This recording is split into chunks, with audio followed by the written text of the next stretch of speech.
Hi friends, this is doctor Satish Kumar. So ಈ ವಿಡಿಯೋದಲ್ಲಿ ರೀಸೆಂಟ್ವಾಗಿ ತುಂಬ ಜನ ಕೇಳಿರೋ ಒಂದು ಕ್ವಶನ್ ನನಗೂ ವೀರ್ಯ ಅಣುಗಳು ತುಂಬ ಕಡಿಮೆ ಇದೆ. ಸೊ ಈ ವೀರ್ಯ ಅಣುಗಳನ್ನು ಇನ್ಕ್ರೀಸ್ ಮಾಡಬೇಕಂದ್ರೆ ಏನಾದರೂ ಒಂದು ಬೆಸ್ಟ್ ಫುಡ್ ಅಂದರೆ ಹೇಳಿ ಸರ್. ನಾನು ಹೊರಗಡೆ ಎಲ್ಲ ತೋರಿಸಿದ್ದೀನಿ. ತುಂಬ ಜನ ಡಾಕ್ಟರ್ಸು ತುಂಬ ಫುಡ್ಸ್ ಎಲ್ಲ ಅಡ್ವೈಸ್ ಮಾಡ್ತಾಯಿದ್ದೀರಾ. ಸೊ ಏನಾದರೂ ಒಂದು ಬೆಸ್ಟ್ ಫುಡ್, ಒಂದೇ ಒಂದು ಬೆಸ್ಟ್ ಫುಡ್ ಇದ್ದರೆ ಅಡ್ವೈಸ್ ಮಾಡಿ ಸರ್, ನಾನು ಅದು ತಗೊಳ್ಳೋಕ್ಕೆ ಟ್ರೈ ಮಾಡ್ತೀನಿ. ಸೊ ಹೇಳಿ ಸರ್ ಅಂತ ಕೇಳಿದರು. ಸೊ ಈ ವಿಡಿಯೋದಲ್ಲಿ ಒಂದು ಬೆಸ್ಟ್ ಫುಡ್ ಅಡ್ವೈಸ್ ಮಾಡ್ತೀನಿ. ಇದೊಂದು 2 ತಿಂಗಳಿಂದ 3 ತಿಂಗಳವರೆಗೂ ಕಂಟಿನ್ಯೂ ತೊಗೋಬೇಕು ಫ್ರೆಂಡ್ಸ್. ತಗೊಂಡ್ರೆ ನಿಮಗೂ ಒಂದು ಕೌಂಟು, ನಿಮಗೂ ಸ್ಪಮ್ ಕೌಂಟು, ಹೆಲ್ದಿಯಾಗಿ ಮೊಟಿಲಿಟಿ ಎಲ್ಲನೂ ಇನ್ಕ್ರೀಸ್ ಆಗುತ್ತೆ ಫ್ರೆಂಡ್ಸ್, ಹೆಚ್ಚಾಗುತ್ತೆ. ಓಕೆನಾ? ಅದು ಬಂದರೆ ಅದು ವಾಲ್ನಟ್ಸ್ ಫ್ರೆಂಡ್ಸ್.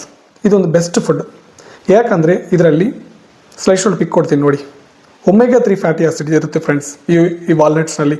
ಇದು ಯಾಕಂದರೆ ಈ ಒಮೆಗಾ 3 ಫ್ಯಾಟಿ ಆ್ಯಸಿಡು ನಿಮ್ಮ ಸ್ಪಮ್ ಮೊಟಿಲಿಟಿ ಇನ್ಕ್ರೀಸ್ ಆಗೋಕ್ಕೆ ತುಂಬ ಹೆಲ್ಪ್ ಆಗುತ್ತೆ. ಆ್ಯಂಡ್ ವಿಟಮಿನ್ ಇ ಇದೆ, ಆ್ಯಂಡ್ ಆ್ಯಂಟಿ ಆಕ್ಸಿಡೆಂಟ್ಸ್ ಇದೆ, ಆ್ಯಂಡ್ ಮೇನ್ಲಿ ಆರ್ಜಿನಿನ್ ಇದೆ ಫ್ರೆಂಡ್ಸ್. ಈ ಆರ್ಜಿನಿನ್ನು ನಿಮ್ಮ ಸಿಸ್ಟಮ್ಗೂ ಬ್ಲಡ್ ಫ್ಲೋಗೂ ಸ್ಟ್ರಾಂಗ್ ಆಗುತ್ತಿಲ್ವಾ? ಅದು ಬ್ಲಡ್ ಫ್ಲೋಗೂ ತುಂಬ ಹೆಲ್ಪ್ ಆಗುತ್ತೆ ಫ್ರೆಂಡ್ಸ್.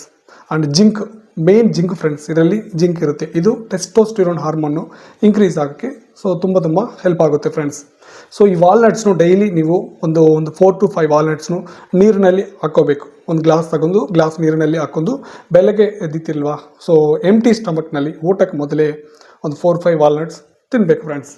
ಈಗ 2 or 3 ಮಂತ್ಸ್ ಕಂಟಿನ್ಯೂ ನೀವು ತಿಂದರೆ ನಿಮಗೂ ಸ್ಪಮ್ ಕೌಂಟ್ ಆ್ಯಂಡ್ ಮೊಟಿಲಿಟಿ ತುಂಬ ಇನ್ಕ್ರೀಸ್ ಆಗುತ್ತೆ. ಓಕೆನಾ? ಇದು ತಗೊಳ್ಳೋಕ್ಕೆ ಟ್ರೈ ಮಾಡಿ. ಯಾಕಂದರೆ ತುಂಬ ಜನಕ್ಕೆ ಹೇಳಿದ್ದೀನಿ. ತುಂಬ ಜನ ಟ್ರೈ ಮಾಡಿ ನನಗೆ ಹೇಳಿದರು. ಅದಕ್ಕೋಸ್ಕರ ವೀಡಿಯೋ ಮಾಡ್ತಾಯಿದ್ದೀನಿ. ಓಕೆನಾ? Thank you.